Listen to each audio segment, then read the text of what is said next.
할렐루야. 하나님 살아계십니다.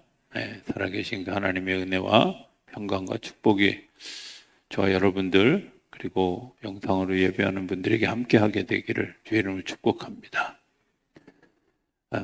갑절의 복을 받는다. 좋은 일이죠, 그렇죠? 예. 근데 제가 그 다음 얘기하면 실망할지도 몰라요. 갑절의 복을 받으면 갑절로 하나님께 충성해야 돼. 그봐 내 이렇게 조용해질 줄 알았어.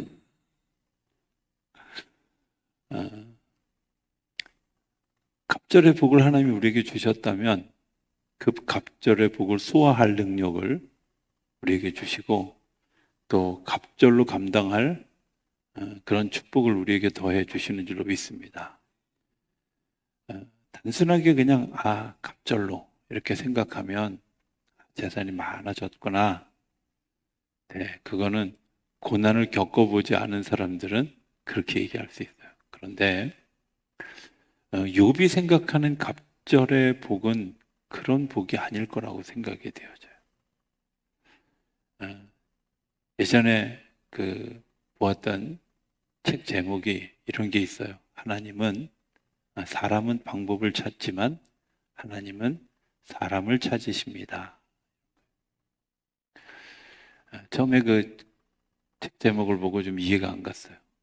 아니 방법을 찾아야지 사람만 찾으면 뭐해? 이런 생각이었는데 시간이 지나가면서 보니까 그렇구나. 어떤 문제가 닥치면 우리는 무슨 생각해요? 막 제가 저에게 찾아와서 막 상담하면 이 문제 이거 어떻게 풀어가야 돼? 이렇게 고민하게 되는데 하나님은 또 예수님은 그 문제에 대해서 어떻게 풀어가야 돼? 이런 걸 걱정하지 않으시고 그 사람과 같이 그 자리에 서신다는 거예요. 예를 하나 들어볼까요? 12의 혈루증 앓은 여인이 있었어요. 그 여인이 예수님에게 감히 나아가지도 못할 만큼 저주받은 인생을 살았다고 생각한 거예요. 12회를 혈루증을 앓다 보니까 몸도 마음도 지치고 또 사람들로부터 저주받은 여인처럼 소외되고 남들처럼 성 안에서 사는 게 아니라 어떤 위험이 도사리고 있는지 모르는 성 밖에서 살아야 되는 그런 소외된 그리고 외톨이 된 버림받은 그런 사람이었습니다. 예수님조차도 거부할 것 같은 그런 마음이 있어서 그리고 사람들에게 자기 존재가 드러나는 것이 너무 싫어서 예수님이 급히 회장장 야이로의 딸을 고치러 가는 그 와중에 예수님의 옷자락에 손을 잡았어요. 그런데 만약에 문제 해결이 이 답이라면 예수님은 아마 내게서 능력이 나갔구나. 오늘 이 12의 혈루증 앓은 여인이 치료가 됐구나. 그러고 그냥 지나가셨을 거예요. 그런데 굳이 그 바쁜 걸음, 지금 해당장 야이로의 딸이 죽어가고 있다는 소식을 듣고 급히 걸음을 옮겨서 가고 있는 그때 예수님이 발을 가다 멈췄어요. 왜 멈췄었을까요? 그 여인이 미처 못 본 게 하나 있어요. 그게 뭐예요? 내가 병이 나았어도 아무도 병이 나았다는 것을 인정하지 않고 어떻게 생각하면 이 여인에게 이런 마음이 있을지도 몰라요. 멈췄네. 내일 또 시작될지도 몰라. 한 달 있다 또 시작될지도 몰라. 1년 있다가도 이 병이 도질지도 몰라. 이런 두려움이 있지 않겠어요? 또 그 사람이 그렇게 되어진 것에 대해서 다른 사람이 알 리도 없잖아요. 그렇죠? 알 수 있는 방법이 없어요. 자, 이런 리스크가 있는데도 불구하고 그 여인에게는 내가 낳고 싶은 간절함이 있는 거예요. 근데 예수님은 그 문제를 해결하는 일에 관심보다는 더 큰 관심이 뭐냐? 예수님이 그 여인을 당신이 갖고 받고 있는 고통처럼 그 여인의 모습을 보고 있다는 거예요. 저 여인의 입장에서 생각해 보면 이런 리스크들이 있을 텐데 어떻게 하면 좋을까? 그리고 그 여인을 찾으십니다. 왜 찾으셨을까요? 그 여인이 사람들 앞에서 확인받게 해 주어야 이 사람의 사회적 신분도 회복이 되어지고 이 사람이 사람들 속에 공동체 안에 들어갈 수 있게 해 주시는 거죠. 그게 뭐예요? 문제 해결이 문제가 아니라 예수님은 그 여인이 가지고 있는 입장에서 그 여인과 똑같이 세상들을 보고 있는 거예요. 그런데 이 여인에게는 뭐예요? 예수님이 나를 기억해 주셨어. 나를 끄집어내 앞에서 사람들 앞에 세우셨어. 그리고 나를 회복시키셨어. 우리는 이런 문제가 닥쳤을 때 어떻게 해결할까요? 그냥 치유됐으면 됐어. 치유됐으면 감사하지. 이렇게 지나가죠. 왜? 문제 해결에 관심이 있으니까. 그런데 예수님은 그 여인의 처지와 상황과 또 현상과 이런 모든 것들을 다 이해하시고 그 여인의 손을 잡고 같이 서는 거죠. 오늘 우리에게도 예수님께서 주시는 희망이 있는데 우리가 하나님, 내가 이런 문제가 있습니다. 이런 문제를 좀 해결해 주세요. 이렇게 주님 앞에 나아가면 주님을 만나기가 쉽지 않아요. 또 만났다고 할지라도 주님을 부분적으로 만날 수밖에 없어요. 왜? 주님 문제를 해결해 주는 분이 아니라 나와 대면해서 얼굴을 대하는 분이기 때문에 그래요. 그러니까 내가 얼굴을 대면하여 본다는 것은 그분의 시선으로 세상을 바라보는 거죠. 하나 더 생각해 볼 수 있는 건 이런 거 아니겠어요? 풍랑이 이는 바다에 예수님의 시자들이 배 안에서 떨고 있었어요. 두려웠어요. 그들의 소망이 뭐겠어요? 배가 깨지거나 죽지 않게. 감히 바람이 멈추는 것을 기대하는 것은 어려워요. 그들이 막 정말 두려워 떨고 있을 때 예수님이 바다 위를 걸어오셨어요. 멋있으려고 그랬을까요? 아니요. 잘 생각해 보면 여러분들 예수님이 그 갈릴리 바닷가에서 제자들을 보냈는데 시커먼 어두운 밤에 풍랑이 치는데 그들이 어떤 마음을 가지고 있을까요? 두렵죠. 그죠? 죽을까 봐 두려워요. 예수님의 능력이라면 갈릴리 바다에서 그 바다 한가운데 있는 보이지도 않는 그 배를 향해서 바람아 멈춰라 이럴 수 있을 거예요. 그런데 예수님 거길 가셨어요. 한 번 더 생각해 보면 이런 것도 있을 수 있잖아요.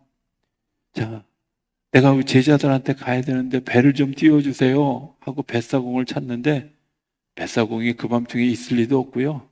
더군다나 풍랑이 있는 그 바다를 누가 나가겠어요? 아무도 나가지 않아요. 그런데 예수님이 당신이 가지고 있는 능력을 어떻게 사용해요? 사랑하는 것으로 사용하는 거예요. 예수님은 지금 그들과 대면하여 그들과 같이 서기를 원해요. 예수님이 바다 위로 걸어오십니다. 유령인지 깜깜한 밤에 칠흑 같은 어둠 속에 누군가 걸어오는데 필시 사람은 아닌 게 분명해. 그죠? 사람이 물 위를 걸어올 수가 없잖아. 상상도 못하는 일이 벌어지니까 이들이 더 두려워요. 그리고 그 두려움은 말도 못할 만큼 두려워. 누구세요? 이렇게 물어보지도 못해. 아시죠?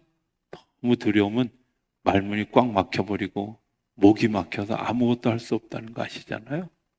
근데 예수님 뭐라 그래요? 내니 두려워하지 마라. 그리고 예수님이 그 배 위에 올라타셨어요. 주님이 우리에게 문제를 해결해 주는 걸 먼저 가는 게 아니라 내가 너와 함께 있다고. 내가 너희와 함께 있다고 하는 사실을, 나는 너희가 어떤 상황에 있든 상관없이 내가 너 있는 곳에 나도 있겠다고. 내가 고난당하는 자리에 나도 같이 있다고. 내가 두려워하는 그 자리에 내가 같이 있다고 주님께서 말씀해 주시죠. 그리고 나서 배에 올랐더니 바람이 멈췄어요. 신기하죠? 어찌 그런 일이 있을 수 있을까?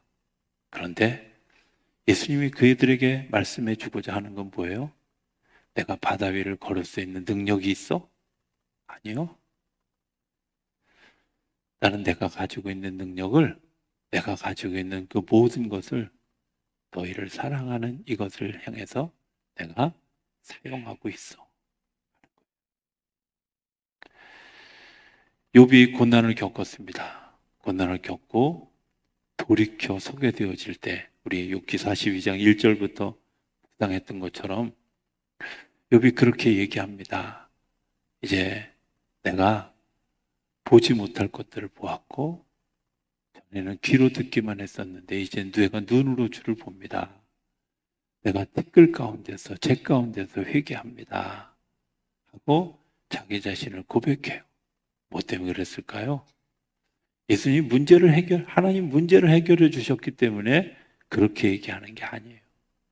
하나님이 욥과 더불어서 질문하며 욥이 하나님의 시선으로 세상을 볼 수 있도록 눈을 열어주신 거예요. 질문으로. 너 천지가 창조될 때 어디 있었어? 너 그거 봤어? 바다 밑에 들어가 봤어? 뿌리가 어떻게 생겼는지 알아? 이걸 마치 아이에게 이야기하듯이 설명하는 게 아니라 주님이 그것들을 보여주시는 거예요. 근데 그 시선을 딸려가면서 보니까 내가 바닷속 깊은 한가운데 서 있다는 사실을 알았고 풍랑 가운데 서 있다는 사실을 알았고 하나님의 그 심이 너무 크고 나는 정말 초라한 존재라는 사실을 알게 됐어요. 그러니까 하나님, 제가 시시비비 따지고 이치 따진 거, 저는 하나님은 큰 분이고 나는 정말 손톱에 때만도 못한 사람이라는 사실을 알았어요. 자, 그렇게 되어지면 욥이 할 수 있는 일이 뭘까요? 그래요, 맞아요. 하나님, 당신은 하나님이십니다. 당신은 내 예배를 받으시기에 합당하신 분입니다. 나는 당신께 예배자로만 설 수 있는, 아무것도 없어도 괜찮습니다. 내가 병들어도 괜찮습니다. 그냥 하나님은 내 예배를 받으시기에 합당하십니다. 전에는 내가 하나님이 나를 축복해 줘서 예배를 드렸는데 이제는 아니요. 하나님이 조건 때문에 하나님을 예배하는 게 아니라 그냥 예배하는 거예요. 왜? 하나님 크신 분이기 때문에. 하나님이 너무 지혜로우신 분이기 때문에, 너무 큰 분이기 때문에 나는 하나님을 예배할 수밖에 없어요. 예배할. 여기에 굉장히 큰 힘이 있잖아요. 저는 그런 생각이 들어요. 어떤 사람을 대할 때, 저 사람 진짜 내가 범접하기 어려운 큰 힘이 있어. 그런데 이런 분들을 만나보셨나요? 그런 분 만나고 나면 자기도 모르게 딱 작아지잖아요. 일생에 내가 그런 분을 한 번이라도 만날 수 있다면 여러분들 그 얼마나 행복한 일이겠어요. 베드로가 아마 예수님 앞에 무릎을 꿇고 제가 죄인입니다. 나를 떠나십시오. 라고 디베랴 바닷가에서 예수님 앞에 무릎을 꿇었을 때 아마 그런 심정이었을 거예요. 야, 내가 어부 생활이 몇 년인데 내 이 어부 짬밥이 얼마나 되는데 이러면서 의시되고 밤새도록 그물질을 했는데 한 마리도 못 닦았어요. 근데 자기가 알기로 저분은 목수인데, 나는 어부고 저분은 목수인데, 그 목수가 글쎄 저 깊은 곳에 한번 금을 던져보셔. 그렇게 이야기했을 때 그 말씀의 그 권위에 눌려가지고 그물을 던졌는데 말도 못하는 일들이 일어났어요. 뭘 느꼈을까요? 대박이다. 이런 거 느꼈을까요? 아니요. 그런데 우리가 기억해야 될 게 있어요. 여기 이 대목이 대박이 아니라 내가 그 현장 속에 들어가 보면, 내가 그 삶 속에 들어가 보면 정말 이분이 범상한 분이 아니라는 사실뿐만 아니라 내 한계를 뛰어넘는, 내가 가지고 있는 그 모든 것을 뛰어넘는 분이라는 사실을 아는, 나 같은 사람까지도 사랑해 주실 수 있는 분, 그 큰 하나님이 나 같은 사람까지도 사랑하시는 분, 그거 깨닫고 나면 율법 때문에 내가 거짓말 안 하고 뭐 도둑질 안 하고 또 나쁜 마음 품는 게 아니라 그분의 그 사랑 때문에 스스로 못하는 거죠. 스스로 할 수 없는 그 사랑 때문에 아무것도 할 수 없는 거죠. 하나님이 그 부어주시는 은혜, 너무 많은 것을 가지고 있는 은혜, 너무 많은 것을, 나에게 내가 가졌던 것은 진짜 비단의 일각이라는 사실을 깨닫죠. 깨닫고 나니까 달라지죠. 하나님을 예배하게 됩니다. 조건 없이. 자, 두 번째 하나 느낄 수 있는 건 뭐냐면 내가 이제 청지기로서 어떻게 살아야 할 것인가 하는 거예요. 청지기로 어떻게. 제가 아까 처음에 그랬죠. 갑절에 재물을 주셨으면 이제 갑절로 일해야지. 엘리사가 엘리야를 따라갔어요. 그죠? 따라가면서 엘리사가 뭘 구했어요? 엘리야의 갑절의 은혜를 구했어요. 제가 처음에는 그 성경 읽으면서 참 엘리사가 사이즈도 작다. 기껏 갑절이냐. 77배나 더해 주십시오. 뭐 이래야지. 근데 77배 더했다간 죽을 것 같아. 왜? 엘리야는 글쎄 3년 6개월 동안 비 안 오던 땅에 기도하고 한 방에 비가 왔는데 77배쯤 되면 나는 아마 기도하다 죽을걸. 그런 상. 예. 그런데 이거 아셔야 돼요. 하나님이 우리에게 많은 것을 부어주셨다면 많은 것을 부어주신 데 대한 나에게 기대치도 크다는 사실을 알아야 돼요. 나에게 그것을 가지고 세상을 섬겨야 할 것들이 더 많다는 사실을 알아야 돼요. 머리가 너무 좋아요. 얼마나 좋겠어요. 그런데요, 죄송하지만 그 머리를 가지고 나 혼자만 생각하고 쓰면 예, 큰 집에 가기 딱 알맞아요. 왜? 사기치기 딱 좋거든요. 못 알아들으셨군요. 그렇잖아요. 좋은 머리를 가지고 내 욕심을 부리기 시작하면 어느 누구도 감당할 수 없어요. 사기치게 되고 다른 사람을 속이게 되고 결국 그것 때문에 철창에 갈 수밖에 없을 거예요. 그런데 하나님이 우리에게 그 지혜를 주시고 IQ를 주셨는데 내가 그것을 하나님의 거룩한 일들을 위해서 사용하면 어떤 일들이 일어날까요? 사람들이 같이 기뻐하는 하나님의 나라가 이 땅에서 이루어지는 거죠. 나에게 정말 좋은 머리를 주셨다면 그 좋은 머리를 가지고 뭐해? 사람들이 기뻐할 일, 행복해할 일, 이런 것들을 만들고 기획하고 나누고 하는 일들이 그 안에서 이루어지면 당연히 욥이 자기가 재산이 많았을 때 자기가 잘 이웃에게 베푼다고 베풀었지만 내가 가진 것의 일부였지 사실은 자신의 전 재산을 하는 것들은 아니었어요. 그죠? 네. 신약 성경에 나오는 마태와 세리 마태와 삭개오의 고백을 들어보면 이렇게 고백해요. 주님, 제 재산의 절반을 팔아서 가난한 자들에게 나누어 주겠습니다. 그리고 혹시 네게 토색한 일이 있거든 제가 4배나 갚겠습니다. 뭐가 남았을까요? 그분들이 왜 그렇게 고백했을까요? 이게 제 것이 아니라 하나님이 내게 맡겨주신 것이라는 사실을 아는 거예요. 하나님이 그것을 사용해서 하나님의 나라를 세우는 일에 쓰라고 하는 사실을 아는 거예요. 하나님이 그 일을 통해서 하나님의 나라를 열어가는 일에 쓰도록 우리에게 주셨다는 사실을 아는 거예요. 그것을 그동안 죄송하지만 예수님 제가 저를 위해서만 썼습니다. 제 욕심을 위해서만 썼습니다.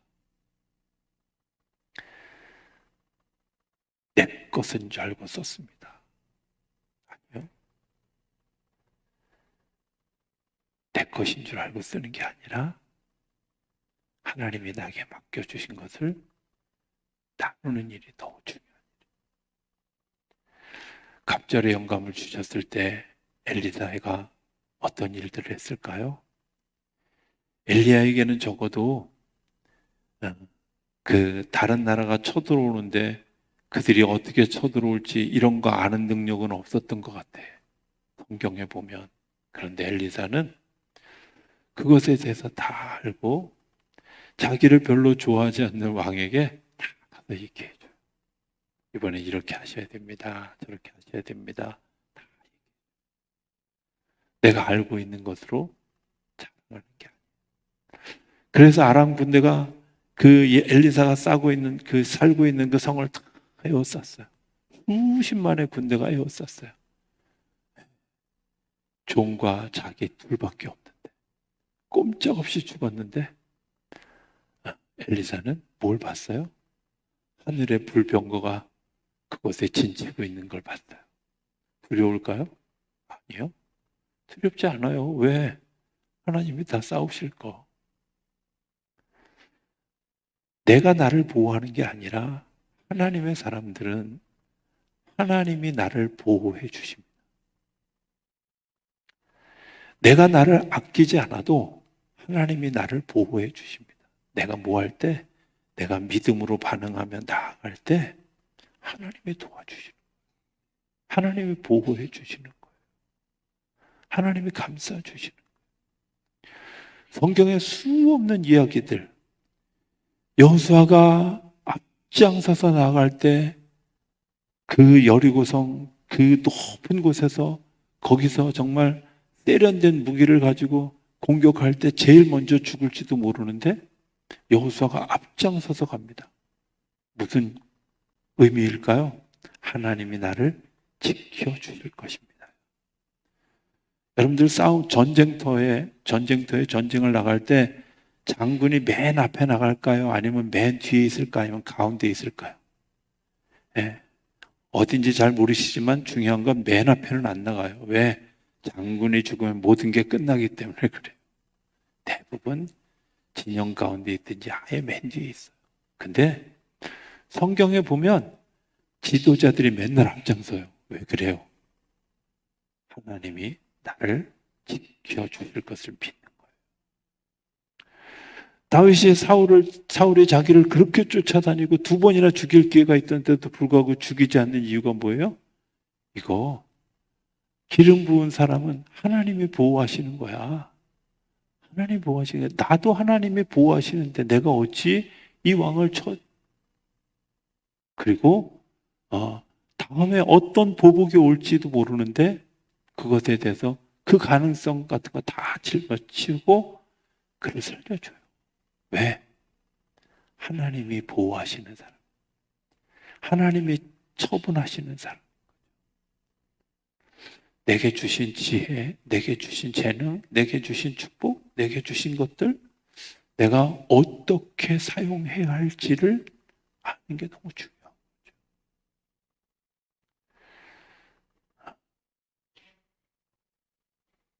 제가 좀 뭐라 그럴까요?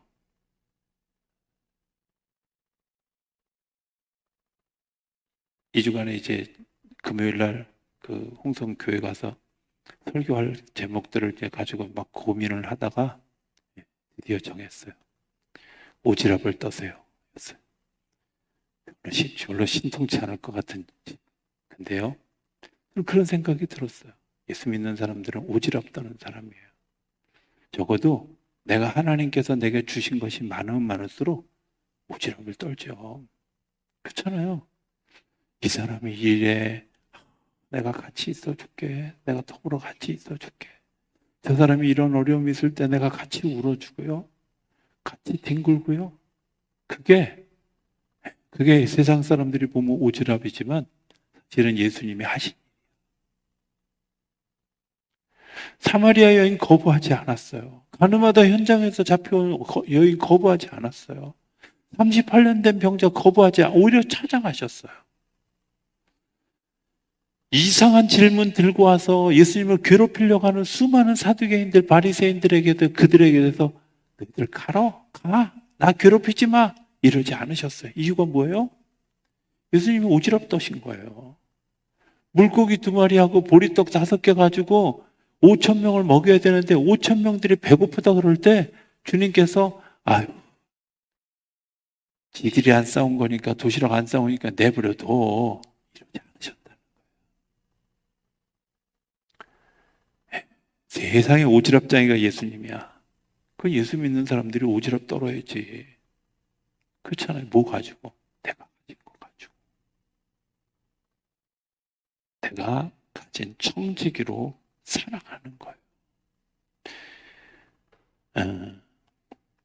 청지기는요, 그것을 가지고 하나님을 사랑하고 이웃을 사랑하도록 맡겨주었다는 사실을.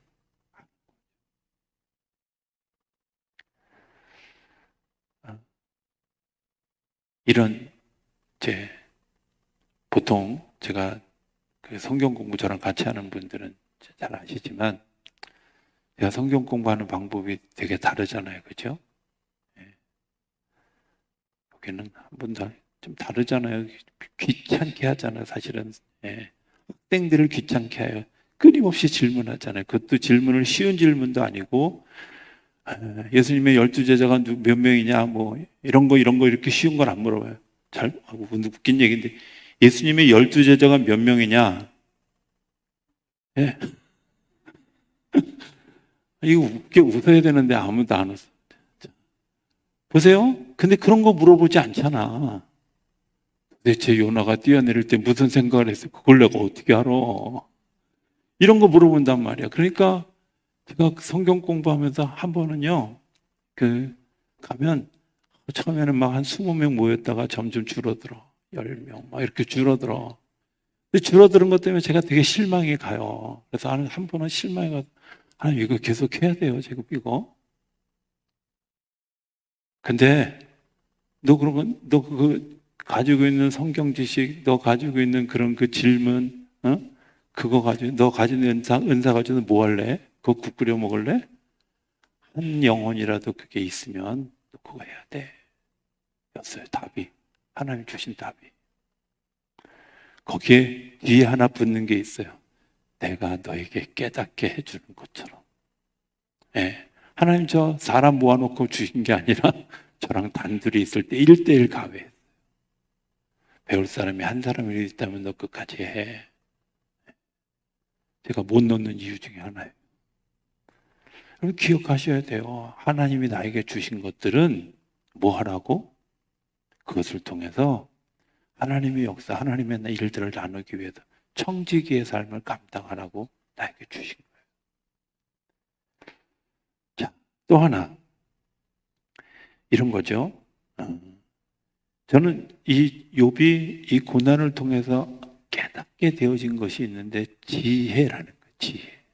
어떤 지혜냐면 하나님을 아는 지혜, 또 내가 누군지 아는 지혜, 또 너는 누군지를 아는 지혜, 물질을 아는 지혜, 또 축복을 아는 지혜, 이런 지혜들을 만나는 거죠. 더 중요한 건 내가 하나님을 어떻게 경외할 수 있을지 아는 지혜.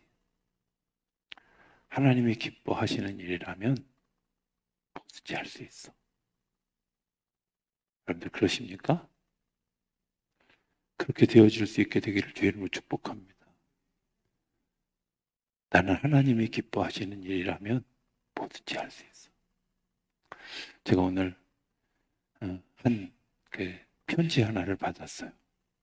뭐 저한테 정말 좀 거짓말을 조금 보태면 1년에 한 100통 이상 그런 편지가 와요. 저희 건축하는데 어려워요. 뭐 교회도 어려운데 뭐 아내가 아파요. 뭐 저도 병들었어요. 뭐 이런 부터 시작해서 정말 수없이 많은 편지들이 와요. 오늘 이제 그런 유의 편지가 하나 왔어요. 근데 제가 마음이 갑자기 반응을 마음속에 기도해야 되겠다 이런 반응이 살짝 왔어요. 표정들이 긴장하는 표정들인 것 같아요. 병원에 있는 어느 교회예요. 거기는 옛날에 차가 하루에 한 번밖에 안 들어가는 거예요. 동네예요. 옛날에는 탄광이 있었는데 탄광이 있을 때는 한 2만 명 정도가 그 마을에 살았대요. 고지가 해발 700m 고지에 있는 동네예요. 근데 탄광이 닿고 사람들이 다 떨어져서 어떤 때는 7명, 5명 그렇게 줄다가 급기야 4명 남을 때까지 갔어요. 거기서 목회했던 한 분이 뭐라고 표현하냐면 자기는 살면서 총각 때 거기 가서 목회를 시작했는데 일주일 내내 말 한마디 안 하고 가만히 있다가 교인들이 오니까 너무 반갑더라고요. 사람을 봤다는 거예요. 그 당시에 7명 살았대. 사람을 봤다. 일주일 만에 입을 띄어서 사람들과 이야기하는 예배를 드리는 그런 동네.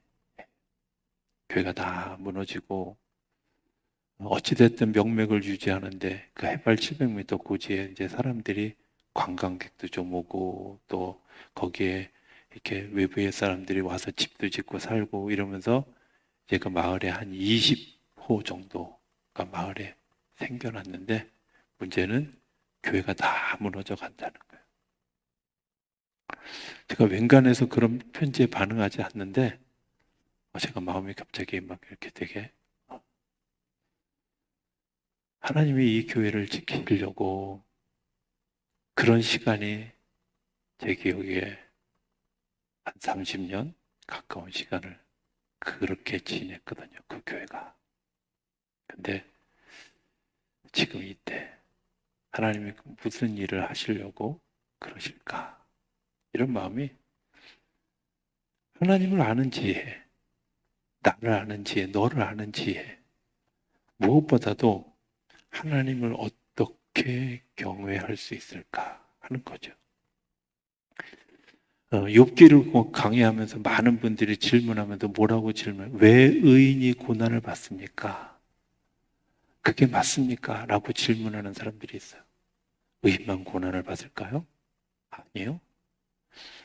고난은 의인이고 악인이고 고난을 받는 게 아니라 하나님이 그 고난을 통해서 내 믿음의 열매의 거리를 가깝게 하시는 거예요. 믿음은 제가 오늘 성경 공부하면서 두 번에서 다 얘기했는데요. 믿음은 뭐냐면 바라는 것들의 실상입니다. 바꿔 얘기하면 하나님이 약속해 주셨는데 약속해 주신 것이 보여준 건 아니에요. 그러니까 믿음은 내가 지금 줄지 안 줄지 모르는 그 일들을 앞에 놓고 내가 네, 믿습니다 하고 거기까지 가야 되는 거예요. 거기까지 가야 되는 거예요. 그래야 내가 만날 수 있어. 뭐 예를 들면 내가 우리 송기영 권사님을 부평역에서 만나기로 했어요. 내일 12시에. 그런데 믿음이 있는 사람은 어떻게 나가요? 12시에 부평역에 시간 맞춰서 가잖아. 근데 송기영 권사님이 안 나올지도 몰라. 이러면 갈까요? 안 가죠. 그게 믿음의 차이예요. 세상 없어도 송 권사님이 12시에 부평역에 나와 있을 거야. 뭐 근무든 말든 나하고 약속했으니까 나오실 거야. 그리고 차려입고 지하철 타고 뭐 걸어서 잠깐 BMW 타고, BMW는 버스, 워킹, 그 다음에 서브웨이, 이거 줄임말이에요. 또 목사님 외제차 타나 보다 이렇게 생각하지 마세요. 그리고 어쨌든 갈 거 아니야. 그게 믿음이에요, 그게. 하나님이 우리 앞에 누워준 그것을 내가 채우는 건 뭘로 채워요? 네, 맞아요. 그 고난을 당한 시간들 속에서 연단되어진 자기의 삶을 통해 그 소망을 향해 걸어가는 거야. 그게 믿음이에요. 믿음은 보여진 게 하나도 없어요. 믿음은 나타난 게 하나도 없어요. 믿음은 그냥 하나님이 약속하신 거야. 약속하셨는데 내가 그 하나님을 신뢰하기 때문에, 그분이 아버지인 것을 믿기 때문에, 그분이 창조주인 것을 믿기 때문에, 그분이 전능자인 것을 믿기 때문에 네, 맞습니다. 그리고 아무 의심 없이 그 길을 가는 거예요. 그 길을 가는 거예요. 그러니까 고난이 큰 게 아니라 뭐가 커요? 고난 뒤에 주실 하나님. 부활을 믿을 수 있느냐? 저는 믿어요. 왜 믿는지 아세요?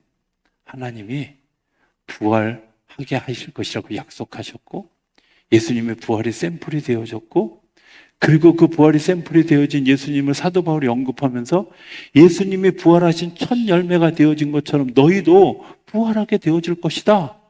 네, 그러니까 죽을 수 있지. 그러니까 편하게 죽을 수 있는 거예요. 왜? 잠에서 깨면 내가 그렇게 보고 싶어 하던 예수님을 보게 될 텐데. 표정들이 그렇게 안 보고 싶으신가 보죠. 그렇게 보고 싶은 그분을 내가 보게 될 텐데 넉넉히 잘 수 있는 거죠. 믿음은요, 아직 주어진 게 하나도 없어요.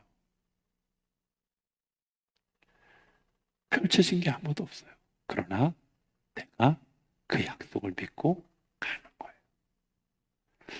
그 환난, 고난 이런 것들은 그것을 갈 수 있도록 우리의 시선을 좁히고 우리의 마음을 좁히고 행동 반경을 좁혀주는 도구예요. 넓은 길로 가지 않도록, 좁은 길로 가지 않도록 우리의 시선을 이런 거 아세요? 밤에 더 멀리 볼 수 있을까요? 낮에 더 멀리 볼 수 있을까요? 밤이에요. 낮에는 기껏 보이는 거리가 해예요. 일광년 떨어져 있는. 그런데 밤에는 몇 억광년씩 떨어져 있는 별도 육안으로 볼 수 있어요. 왜 그래요? 낮에는요, 볼 게 너무 많아.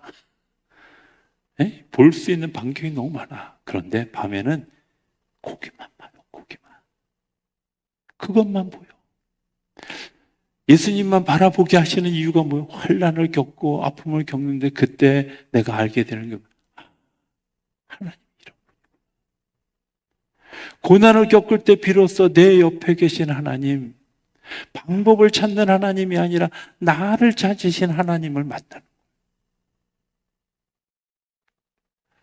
예수님이 늘 보이면 괜찮은데요, 고난당할 때, 힘들 때, 어려울 때, 막 정말 죽고 싶을 때, 그때 예수님 진즉 오시직을 진즉 와 있었어. 네가 못 본 것뿐이지.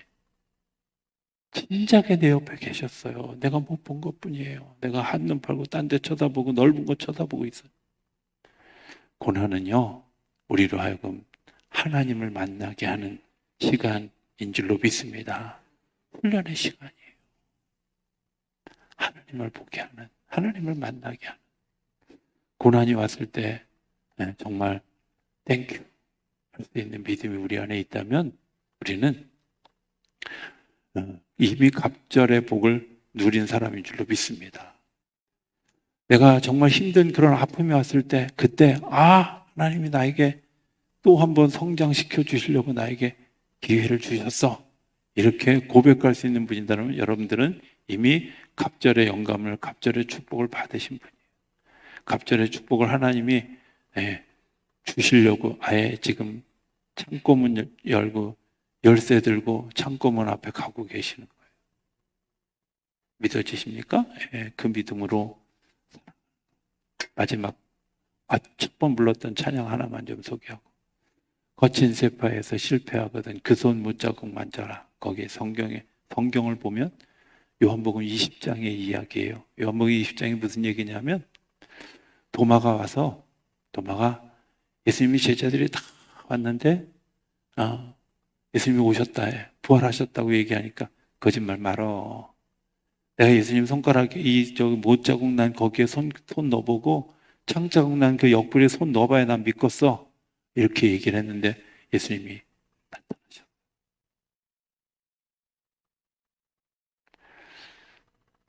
예수님이 도마에게 이야기합니다. 여기다 손 넣어봐. 네가 보고라도 믿어야 돼. 보고라도 믿어야 돼. 그런데 보지 않고 믿는 자가 더 복되긴 한데 네가 보고라도 믿어야 돼. 여러분들 그게 고난당한 사람들을 향한 주님의 마음. 주님에게 못자국은 상처이고 트라우마일 수 있어요.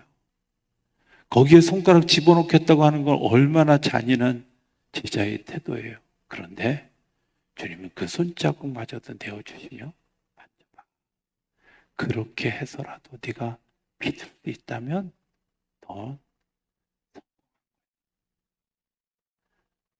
그렇게 해서라도 믿을 수 있다면 너는 복된 사람이야. 안 보고 믿을 수 있으면 더 좋지만 그렇게라도 믿을 수 있어요. 저는 우리 성도님들이 그런 은혜가 있게 되기를 기대합니다.